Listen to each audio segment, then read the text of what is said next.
Great. Hello, everyone. Thanks for joining me. I know this is the last talk, and you're probably looking forward to just go and party. So thanks, I really appreciate it. So first, a few words about me. So I am Adrian. I'm Spanish, but I've been living in London for the past 5 years. My background is in computer science. I was working as a software engineer, but I've always had this interest for machine learning. So last year, I decided to start a master's in machine learning. After that, I joined Seldon to work as a machine learning engineer. About Seldon, we are a very small startup, so we are about 17 people. We want to grow up until 22 persons before the end of the year. And yeah, we work, we collaborate on a lot of different open source projects, like Kubeflow. I think you've heard a bit about that before, cave serving, or even Seldon itself, which we are going to talk more in detail in this session. So the goal of this talk is to give you a small intro to MLflow and the integration of MLflow with Seldon. So in order to do that, the outline, what we're going to see first, we're going to explain the use case, the example that we're going to follow along this talk, which is a very simple sample of something, it's a data set you probably are very used to. We then are going to give a small intro about MLflow and how we're going to train our models with MLflow. I'm sure there are other talks which talk about MLflow more in detail. So we're not going to go in detail, we're not going to deep dive into MLflow, but we're just going to give a brief intro, and then we're going to talk a bit about Seldon, what problems tries Seldon to solve, and how it integrates with MLflow, and which things it gives you out of the box. Right, so first, we're going to assume that we want to set up like a wine e-commerce. So on this e-commerce, we're going to have we're going to be selling wine bottles. Some of them we know we already have a level of quality for each one of them, but for the others, we don't know how good they are. So we want to set up a system in our company that allows us to come up with a prediction for the wines that we haven't graded yet. And we also want to include somehow feedback from customers, so that when we make a prediction about these wines, customers that buy the wine can afterwards tell us how good it was for them or how bad it was. So in order to do that, we need to we want to train a model, we need to get data. We are going to use for that the wine quality data set. It's a data set, you're probably used to it. It's very widely used. We just have a bunch, some input features about wine, and we've got a level of quality. So we just want to find a mapping between these input features, which probably are important related to wine. I'm not a huge wine fan, I'm more of a beer guy. And for that, we're going to use an ElasticNet model. And the goal is the thing is that we're going to train 2 versions of ElasticNet, and we're going to use Seldon to compare them and do an A/B test between them. Just to a quick reminder, ElasticNet is a very simple model. It's just linear regression. The only difference is that it has 2 regularizers, L1 and L2 regularizers, and then it has just 2 weights for each one of them, so that the optimization objective just takes both into account. In particular, we're going to use the sklearn implementation of this model. So it's not quite like that. It just reparameterizes the weight A and B slightly. So we're going to work with an alpha weight and an L1 ratio, but it's just like a reparameterization. So it's exactly the same objective function. But yeah, this is just to give you a bit of background that we're going to have 2 hyperparameters, and we want to optimize, and we are just going to have 2 models with different weights with different values for these hyperparameters, which we will compare. Cool. So we are going to use MLflow to train these models. As I said before, there were other talks that went more deeply into MLflow. So I'm just going to briefly give a very little background about MLflow, just to make sure we're all on the same page. So it's true. For this use case, we could just let's let's create 2 notebooks, let's train over 2 models, and that's it. And we're good to go, right? But the thing is that in real life, this doesn't scale very well. In real life, you've got issues. Well, first of all, you need to keep track of experiments. It's very easy to end up with like just a bunch of notebooks, which, yes, you know what it's on each one of them now, but not in a week. It's also hard, if you do it this way, it's also hard to share the results between the members of the team. It's also hard, like let's say in this case, you just have 2 hyperparameters. It's easy, it's just linear regression, and it's nonlinear optimization. It's very simple. But if you had more complex models, if you have more hyperparameters, you may want to do that training on let's say a farm, on some sort of data farm, of server farm, of cluster. So MLflow helps to solve these problems, and to do that, it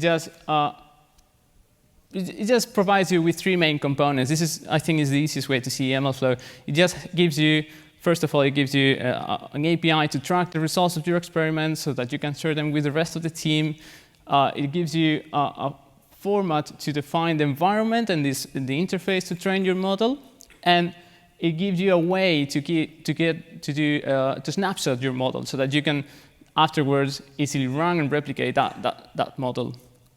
In our particular case, each one of these are gonna do the following. So ML tracking, the tracking bit, the tracking component, is just gonna keep track of the 2 hyperparameters. So on each one of our experiments, it's gonna log the value that each one of those for that experiment. And it's also going to log the metrics. This is we're going to see a demo later, and we're going to do it. In our case, we are just going to run it locally. But you could also set up a remote server for this so that you can share these experiments across the entire team. Then the ML project file is just going to define the environment of our model. So it's just going to point to a Conda file with the different versions and the different packages that you need. And it's going to define the interface of the training script that you're going to have and which parameters it accepts. It also allows you to define default values, etc. And thanks to this, it makes training your models really easy. So you can just do like MLflow run, set the values of the hyperparameters, and you're done. And the cool thing about this is that it adds an abstraction layer of how and where you run your model. So this training, as I mentioned before, in some cases you may want to run this on Databricks platform because you have a massive model that you want to train and optimize, or in your Kubernetes cluster, wherever. MLflow allows you to do this, allows you to point to where you're going to run this, where you're going to train these models, where you're going to run the training of your models. And then at last, the ML model file. The ML model is actually a folder with the different things. So after each experiment, we're going to log our model using the ML tracking API, and that's going to just output something like this alongside a bunch of files, which essentially defines all the things that you need to run this model later in production or in a different experiment. So the versions of each one of the dependencies, how you serialize the model, information that you need to deserialize it, and then like some metadata,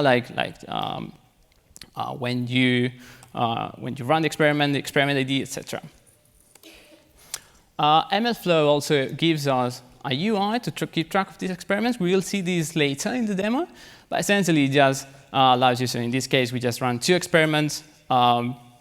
We have the values of the parameters that we use. We've got the metrics that we use to measure the performance of this model. Yeah, so using this last file, that's the most interesting for us, because using the ML model folder, we're going to be able to just leverage Seldon and just deploy that folder to production. Just to give you a bit of intro before jumping into that on what Seldon is and what it tries to solve, again, as with the training, it's deploying models, machine learning models into production, serving them, is not easy. There is a lot of technical depth linked to it. So, for instance, you need to think about how to monitor these models. It's not an easy task. This is not a web server. It's not an easy task to just to monitor them. It's not just about to monitor how fast the requests are. You also may need to monitor the performance of the model, how good the accuracy is. Has it changed? Has the input distribution changed with respect to the training set? There is also issues about scaling out. There's also issues about the serving infrastructure where you serve this. There are also issues about updating these models. This image, I think it's a very good summary. This image comes from a paper by Google, very well-known paper about hidden technical debt in machine learning systems. And essentially, Seldon covers the green parts of the right-hand side.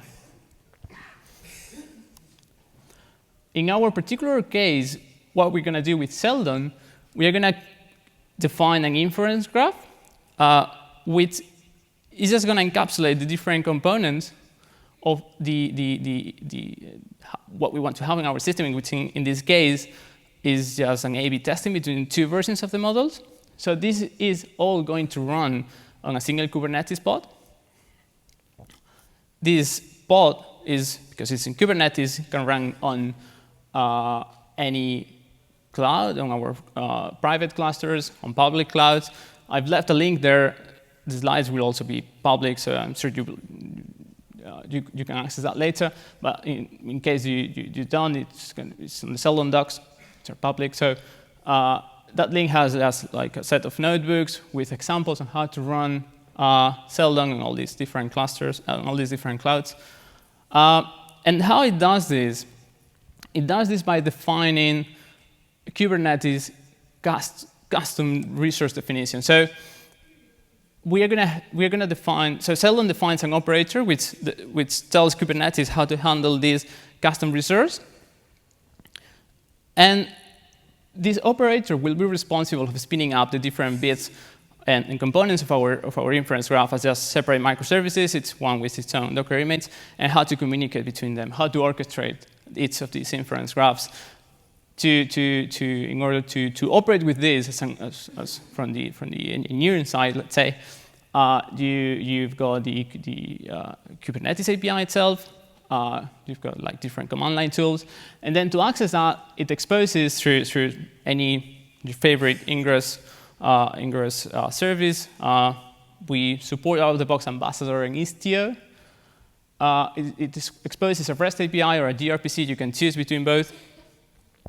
And then these inference components are what we defined previously in our inference graph, and can be anything that runs as a microservice. And in our case, what we're going to have is, so this is an example. This is Kubernetes, so we've got YAMLs. And this is an example of a Seldon deployment CRD, a custom resource definition, which is the one that our operator will be handling.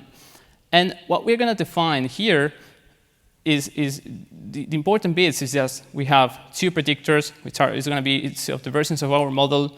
The traffic key on each one of them is just going to tell the operator that we want to do A/B testing. We're going to do a 50-50 split in our case because we just want to compare them both thoroughly. We're not sure which one may be best.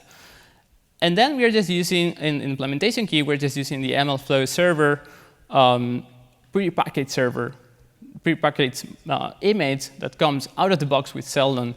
Thanks to this, we can just specify model URI. In that case, it's just like a Google Cloud Storage folder that has the ML model output that we got from MLflow. And the MLflow server implementation is just going to grab that. It's going to read it. It knows what the format is. It's just going to follow the instructions on the ML model file, and it's going to spin up a microservice inside your inference graph with your model.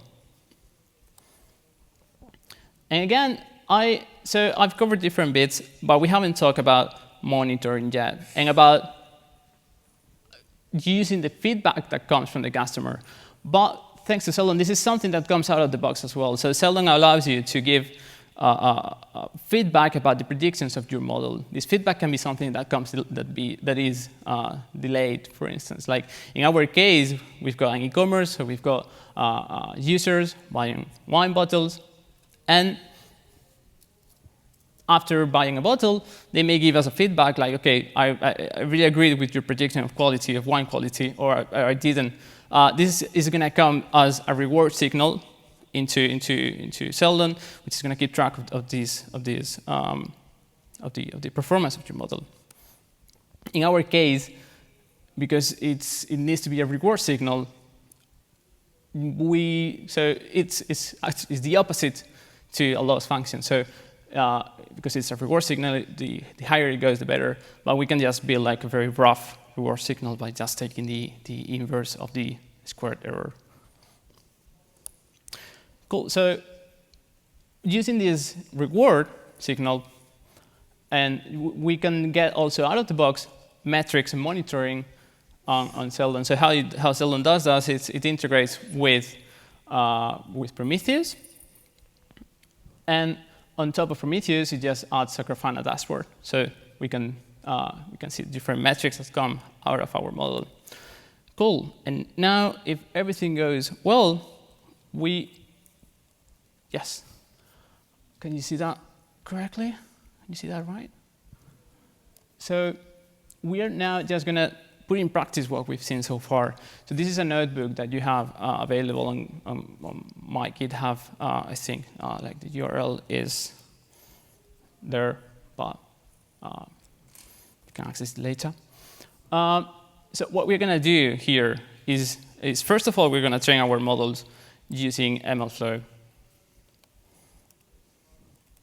So, well, just to show you, like this, we've already seen this on the slides, but essentially, so we're going to have our ML project file, which is going to define our environment.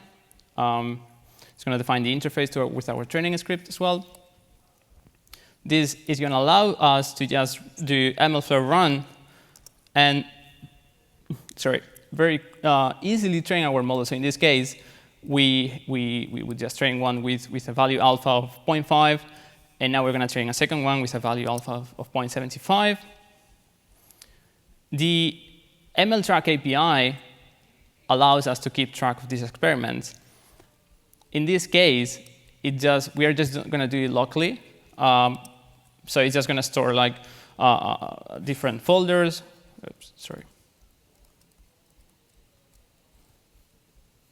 It's just going to store different folders with the results of our experiments, and we're going to be able to visualize this on a UI that comes out of the box with MLflow, which is this one. So in this case, here I just ran a bunch of experiments previously, so we can see the results of each one.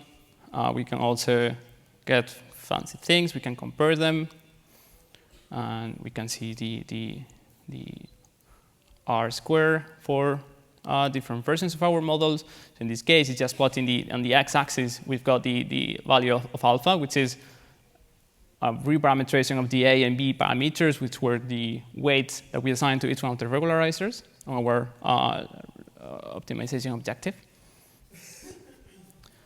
And it also allows us to visualize it in different plots, etc.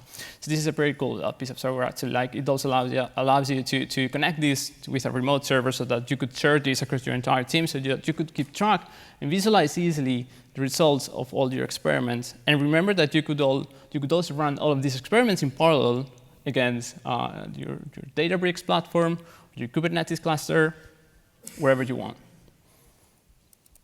Cool. So going back to the notebook, so now we have trained our models. We can also see the output of these of the training. So in this case, this would be the ML model file. Again, inside that, let's do this, but inside that, yes, inside here, there are also another things. So this is actually the file itself. Yeah, I'm not sure if I'm going to be able to do that. well, it doesn't matter.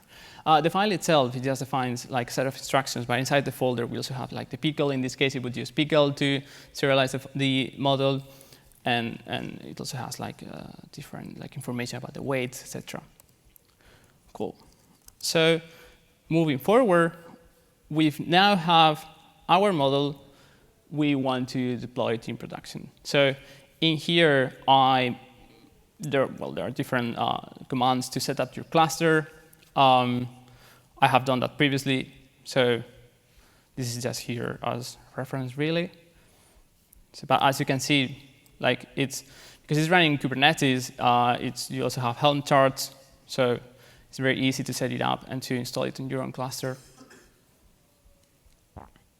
And lastly, we will install the analytics package on top of that, which is also done pretty easily.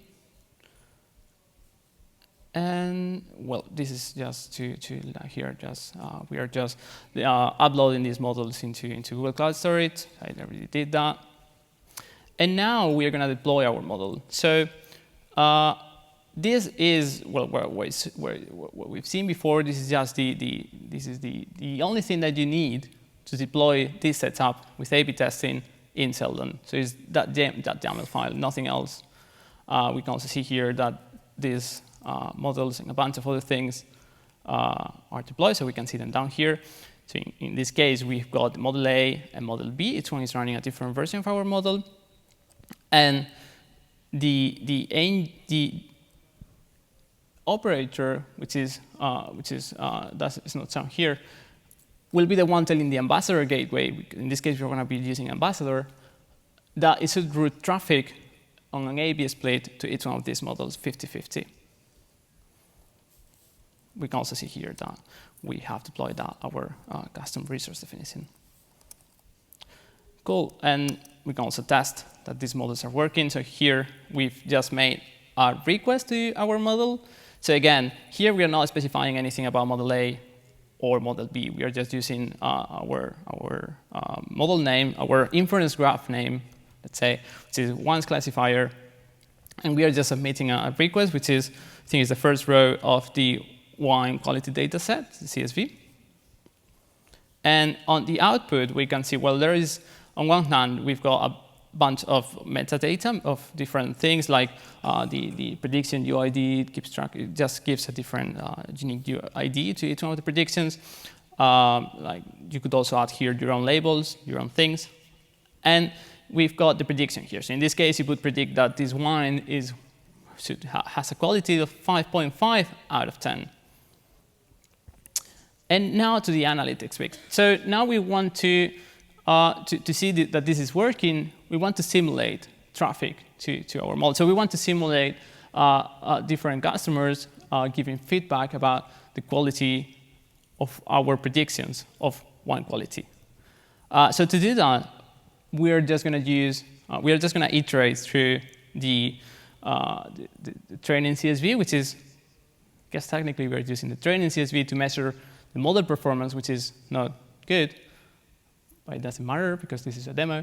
And what we're going to do is just going to iterate through each one of the rows. We're going to make a prediction on using our model, which is just going to do the A/B split. So each one of the rows is just going to go to one of the models, to A or B, with 50-50 split. And based on the prediction, we're going to just we are going to build our reward signal using the inverse of the squared error. And we're going to send that back to Seldon as the feedback that's the feedback for our prediction, which is something that would have come from a customer. So we are going to run this. So this is now running. So now we can go into Grafana and see the reported performance of each one of the models. So this is a Grafana dashboard that comes out of the box with the Seldon analytics package. And here we should start seeing these predictions coming in. So I'm going to change this to just the last 5 minutes. So now in the background, we've got the notebook just making request, predicting values using Seldon, and then based on the prediction, submitting a reward signal. And here, well, here we just have like general metrics about like request rate, like different speed, etc. And here we start seeing, well, first of all, we have on the first plot would be the different amount of requests that we are getting in Seldon. So here we just have requests for model A and requests for model B. So we can see that, in fact, yes, it's doing a 50-50 split. And here we can see the reward signal that we're getting for each one of the models. So we can see, in fact, that, if I can zoom in here, yes. So we can see, in fact, a massive difference in reward. So we've got model A, which is getting a massive reward signal. But then if we look at model B, it's doing way, way worse. So in this case, from our on MLflow, we got after doing training, we got a very similar performance for both models. So we got similar values of R squared. But then running them in production, we can see a massive difference between both. This is an example of why running machine learning in production is not always easy. You need to have monitoring, you need to have different things. It is true, as an example during training, and where you could just use different notebooks and train your different models, it is true that you could just spin up a Flask server with your model in it and run it, and that's it. But MLOps, productionizing machine learning, has a lot of different challenges, and this is just an example of one of them. And yeah, and that's it from me.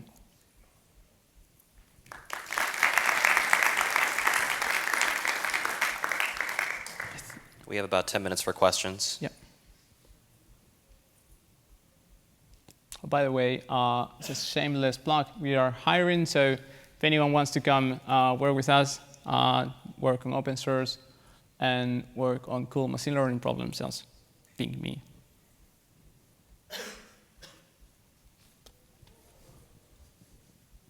It's only a clarification for me, maybe I don't understand. But when you put in production both models, A and B, and you then try to make some new prediction, the predictions will be done on model A and on model B and compared, or you split the test set between the two models? Yeah, in this case, because we are configuring A/B testing between both, we would just make 50% of the traffic go to one, 50% of the traffic go to the other. So its row, it's of our input points would go just to one of the models. So yes, we would be splitting. So the set would be disjoint between both. Is there any mechanism of comparison between the models on the same prediction, and maybe some kind of combinational prediction between two models? Yes, and that's actually a very good question, because so here, like the A/B, so if I go back to, sorry, yes, so here, the A/B test router is just one of them. So out of the box with Seldon, you get many different ones. So you could also do a shadow deployment where you would have like that would be in a scenario where you would have a production model and you have like a new version but you're not sure how it's going to perform in production. So you just deploy it in the background and you route all the traffic to both of them, but the response just comes from the actual one, from the one that was in production before. So in that case, you would get a fair comparison between both, because you would get the traffic from both. And then there are also other routers as well. There is like a multi-arm bandit one, which is really cool, which just tries to, so that one would just have so each one of the models would be an arm. It would just estimate the value function that comes out of each of one and then just route the traffic automatically to each one or the other.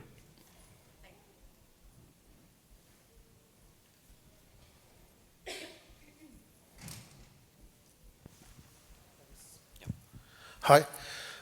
Regarding the configurability of the deployment, is it like fixed? I mean, it seems like you're using an Istio, I don't know what it's called, behind the hood. Can you configure the ingress, for example? Can you choose your own one, or does it come like you choose? Yeah, so it comes integrated out of the box with either Istio or Ambassador. You could probably configure other ingress systems, but it would be a bit more work to do it. But yeah, I mean, at the end of the day, like, you would just have a pod with a port, and you can just have like your own ingress system on top, and just route it yourself to that pod. Hey, cheers. Thanks for the talk. It was really interesting. Do you have any way of monitoring the skew in your features that are coming in production? So say you've got like some distribution over your features and that changes over time. That can be like a big indicator if something's wrong. Is there anything that comes out of the box with that? So there is a project on top of, so this would be Seldon Core, which is the open source bit. There is a project on top, which we call Seldon Deploy, which allows you to do auditing, etc., and to keep track of all the different requests that you got and all the different predictions that you made. But yeah, it would be a different thing on top of this. There is also something that we are working on, which is a very good question, the concept drift. And the problem of concept drift, so how do you detect that perhaps you train your model on a training distribution and it was working fine, but then like 2 years afterwards, the test distribution, the inference time distribution changes. How do you can detect that? So that's also something that we're working on so that we can monitor that.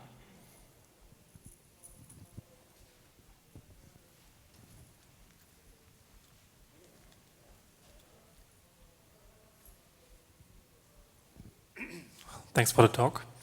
So if I take a look at, say, GCP AI platform and AWS SageMaker, how would you compare Seldon to these two services? Because looking at the two, I get a lot of the features that I just saw here, kind of serverless, where else I get a lot of complexity in the case that I use Kubernetes. So why would I want to use Seldon and Kubernetes?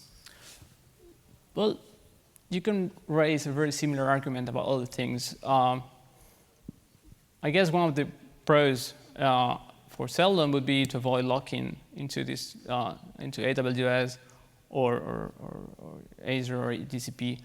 Other thing, perhaps you are running like your own Kubernetes cluster and you want to keep control over how you run these things. Perhaps you want to use like a different ingress system, or perhaps you already have other pieces around that you want to connect to, and using built-in solutions like SageMaker, etc. But you would have to fight against them in order to customize them. I think in terms of particular features, I'm not sure. I could look it out, like the difference between them, but I'm not sure, like in terms of actual features, what's the difference between them and where each of the platforms is at right now.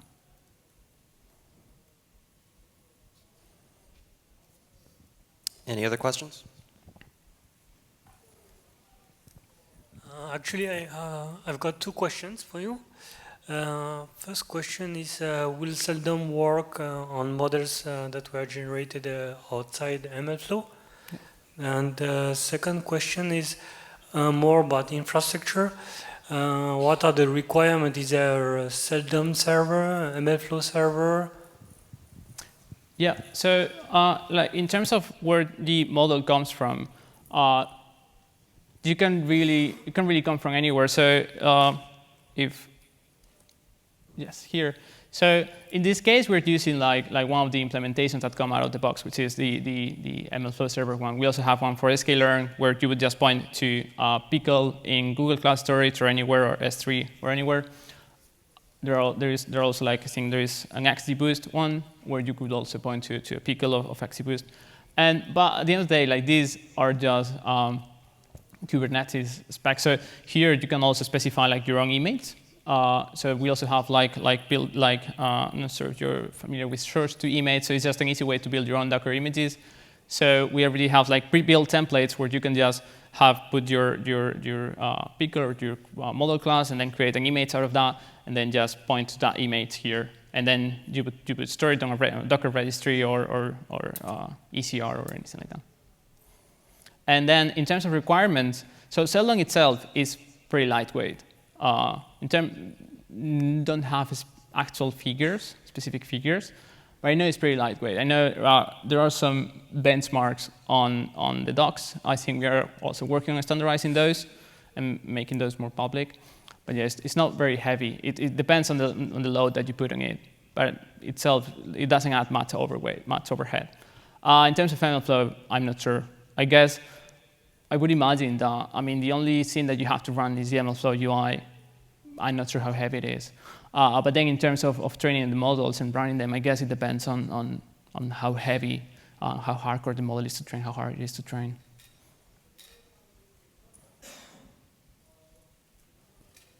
Anyone else?